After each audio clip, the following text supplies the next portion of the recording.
Don't worry about anything, instead pray about everything. Tell God what you need and thank Him for all He has done.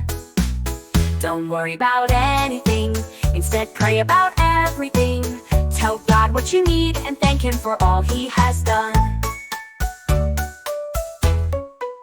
Don't worry about anything, instead pray about everything.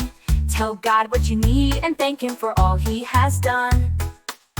Then you will experience God's peace, which exceeds anything we can understand. His peace will guard your hearts and minds as you live in Christ Jesus.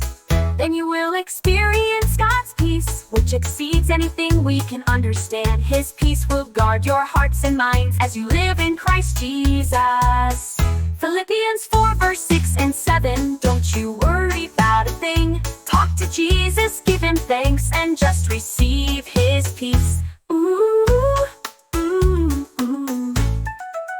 Don't worry about anything, instead pray about everything. Tell God what you need and thank Him for all He has done.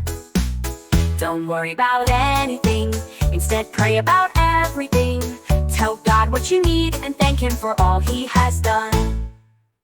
Then you will experience God's peace, which exceeds anything we can understand. His peace will guard your hearts and minds as you live in Christ Jesus. Then you will experience God's peace, which exceeds anything we can understand. His peace will guard your hearts and minds as you live in Christ Jesus. Philippians 4 verse 6 and 7. Don't you worry about a thing. Talk to Jesus, give Him thanks, and just receive His peace.